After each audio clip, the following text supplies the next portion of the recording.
क्या हमारी पार्टी की रणनीति, एनडीए की क्या तैयारी है, क्या रणनीति है, किन मुद्दों को लेकर के जनता के बीच में जाना है। और खास करके आज का एजेंडा सोशल मीडिया है, जो डिजिटल प्लेटफॉर्म पर कैसे अपनी बातों को रखना है, कैसे अपने नेताओं को लाइक करना है और कैसे वहाँ पर अपनी बातों को मजबूती से रखना, इस पर आज एक कार्यशाला है। कुछ हमारे टेक्निकल एक्सपर्ट्स आए हैं, उनका चलेगा, वो बताएंगे लोगों को कैसे इस पर मजबूती से हम लोग को रहना है।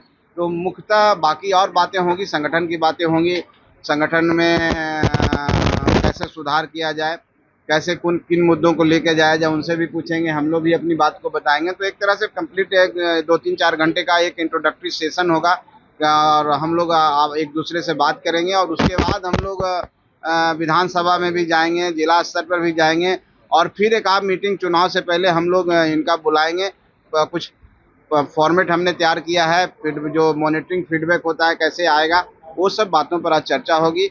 और हम समझते हैं कि मीटिंग से हमारी पार्टी को एक नई धार मिलेगी और हमारी विचारधारा को भी एक नई ऊंचाई मिलेगी और जो कि एनडीए को भी फायदा करेगा। और आने वाला चुनाव में हमारे कार्यकर्ता सभी विधानसभा में, सभी प्रखंड में और सभी पंचायत में कैसे हों, बूथ स्तर पर कैसे हम मजबूत रहें, यहाँ से ये आज हमारे जो प्रभारी हैं वहाँ जाकर के उस संगठन को मजबूत करेंगे। इसीलिए आज हम लोग यहाँ पर कार्यक्रम किए हैं और समझते हैं कि बहुत बढ़िया मैसेज जाना है। चिराग पासवान जिस तरह से कल कारण है और उन्होंने ऐलान कर दिया कि वो चुनाव लड़ेंगे, साथ ही उन्होंने कहा कि जो सभी 243 सीट पर उन्होंने ये नहीं कहा कि मैं चुनाव लड़ूंगा, उनकी पार्टी लड़ेगी। उन्होंने कहा कि 243 सीट पर चिराग पासवान की भूमिका होगी।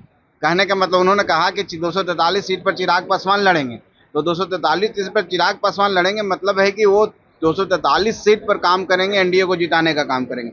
वो बात हम भी कह रहे हैं, हम पार्टी भी 243 सीट पर चुनाव लड़ेगी, नहीं तो चुनाव में मदद करेगी और हम पूरे एनडीए एक होकर के 243 सीट पर हमारी तैयारी पूरी जोड़ होना चाहिए कि हम 100% रिजल्ट दे। अगर नहीं भी दे तो हमारे जो नारा है 225 सीटों से कम 225 सीट रहे, इसके लिए हम सबको मिल करके तैयार होना चाहिए। हम सबको मिल करके चुनाव लड़ना होगा और हमको इस तरह से चुनाव लड़ना होगा कि हम एक एक सीट पर लड़ रहे हैं। वही चिराग पासवान जी कहे हैं। लेकिन वो चुनाव लड़ने वाले अगर वो लड़ने वाले हैं, उन्होंने खुद बोला है और जहाँ तक समझ पाया हूँ अभी तक की स्पष्टता नहीं आई है उनकी बातों से। लेकिन अगर वो चुनाव लड़ना चाहते हैं तो हम लोग स्वागत करेंगे।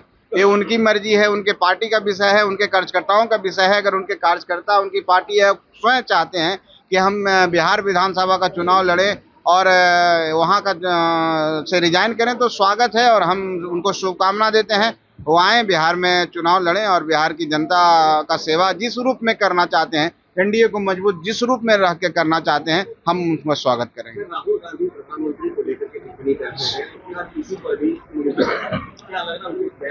राहुल गांधी जी अभी परिपक्व नहीं हुए हैं। राहुल गांधी जी का बात, जो भी ऐसी बातें होती है जो लगता है हंसी भी आती है। जब राहुल गांधी जी विदेश में होते हैं तो अपने देश पर टिप्पणी करते हैं, राहुल गांधी या सेना पर टिप्पणी करते हैं।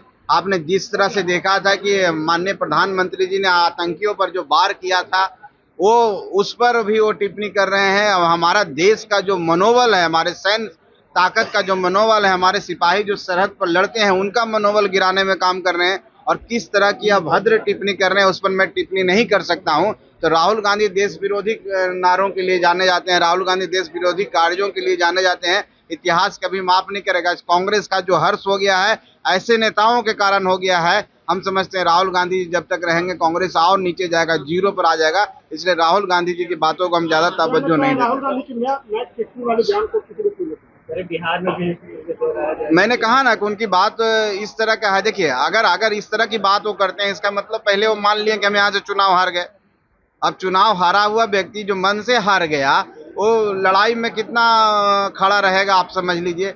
तो जो पहले ही हार मान लिया और एक बहाना ढूंढ लिया कि महाराष्ट्र में ऐसा हुआ था, क्या महाराष्ट्र में ऐसा हुआ था? महाराष्ट्र में लोगों ने, वहाँ की जनता ने, वहाँ के मालिकों ने वहाँ अपना सरकार चुना, अपना प्रतिनिधि चुना। बिहार में भी यहाँ पर अपने प्रतिनिधि एनडीए के रूप में चुनेंगे और वो समझ चुके हैं कि यहाँ पर उनके दाल नहीं गलने वाली है। इसलिए इस तरह की बातें करके लोगों को बरगलाने का काम कर रहे हैं। और आज जब चुनाव के बाद जब उनको बोलने के लिए कोई पूछेगा, आप जैसे लोग पूछेंगे, तो निश्चित तौर पर यही कहेंगे कि मैच फिक्स था। तो कहने दीजिए। तो 5 सवाल भी खड़े किए हैं चुनाव पर, 5 सवाल लिखित तौर पर दिए। अब देखिए वो सवाल लिखित तौर पर दिए हैं तो उनका विशेषाधिकार है, वो जवाब तो निश्चित तौर पर देगा। उनके तरफ से भी ऐसी बातें भी आई है, उस पर मैं विशेष नहीं बोलना चाहता हूं, क्योंकि ये संवैधानिक मामला है और संवैधानिक विषयों पर इस तरह की बातें नहीं होनी चाहिए। राहुल गांधी जैसे परिपक्व लोग करते हैं। चिराग पासवान ने कहा है कि विधानसभा चुनाव लड़ेंगे और बिहार की जनता उनको चलिए, तेजस्वी यादव आरक्षण को लेकर के विशेष अब तेजस्वी यादव जी को सोचने दीजिए, करने दीजिए। वो अभी से अपने आप को मुख्यमंत्री समझ बैठे हैं, लेकिन ना नॉर्मल तेल होगा, ना राधा नाचेगी, ना वो कभी मुख्यमंत्री बनेंगे। सपना देखने दीजिए, इस तरह की चिट्ठी लिखने दीजिए, उस चिट्ठी से कोई परवाह नहीं। वो तो कह रहे हैं कि आप विशेष पत्र बुलाइए, हम खुद करवा देंगे 65% आरक्षण। विशेष सत्र बुलाने से कैसे कर लेंगे? बहुमत है उनके पास, वो किस आधार पर कर लेंगे? और आरक्षण कहाँ से? केंद्र सरकार का विषय है। अरे उनको पता ही नहीं, संविधान पढ़ना चाहिए उनको, पढ़ने कहिए, उसके बाद इस तरह की बात करें।